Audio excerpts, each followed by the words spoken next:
എല്ലാവരുടെ ലൈഫിലും എല്ലാവരും ഫേസ് ചെയ്യുന്ന ഒരു മെയിൻ പ്രോബ്ലം ആണ് കടം. എനിക്ക് ഒത്തിരി ബാധ്യതകളുണ്ട്. ഇത്ര ആൾക്കാർക്ക് ഇത്ര രൂപ കൊടുക്കാനുണ്ട്. അതെങ്ങനെ കൊടുക്കും? കിട്ടുന്ന പൈസയിൽ നിന്ന് ശമ്പളത്തിന് ഇത്ര രൂപ മാറ്റി വെക്കണം.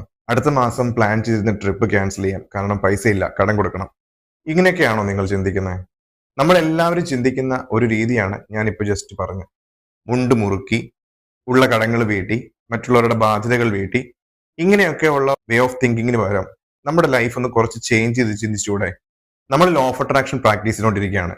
അപ്പൊ നമ്മുടെ ലൈഫിലേക്ക് ഇങ്ങനെയുള്ള നെഗറ്റീവായിട്ടുള്ള തോട്ട്സ് വരുന്നത് കംപ്ലീറ്റ്ലി ഇല്ലാതാക്കുക. നമ്മുടെ ചിന്തകളെ ശ്രദ്ധിച്ച് ചിന്തകളിൽ വരുന്ന നെഗറ്റീവ് തോട്ട്സിനെ മാറ്റി കംപ്ലീറ്റ്ലി നമ്മൾ പോസിറ്റീവ് ആയിട്ടുള്ള കാര്യങ്ങൾ ചിന്തിക്കുക, പോസിറ്റീവ് ഇമോഷൻസ് യൂണിവേഴ്സിലേക്ക് കൊടുക്കുക, പോസിറ്റീവ് ആയിട്ടുള്ള ആൾക്കാരോട് സംസാരിക്കുക, പോസിറ്റീവ് ആയിട്ടുള്ള കാര്യങ്ങൾ മാത്രം സംസാരിക്കുകയും കേൾക്കുകയും ചിന്തിക്കുകയും ഒക്കെ ചെയ്യുക. ഇന്ന് മുതൽ നിങ്ങൾ ഒരു തീരുമാനം എടുക്കുക. എന്റെ ലൈഫിൽ കടം എന്നൊരു വാക്ക് ഞാൻ ഉപയോഗിക്കില്ല. നിങ്ങൾക്ക് ഓൾറെഡി കുറെ ലയബിലിറ്റീസ് ഉണ്ടാവും. ആ കൊടുക്കാനുള്ള എമൗണ്ടുകൾ നിങ്ങൾ ഒരു പേപ്പറിൽ എഴുതി വെച്ചിട്ട് കൃത്യമായി പ്ലാൻ ചെയ്യുക.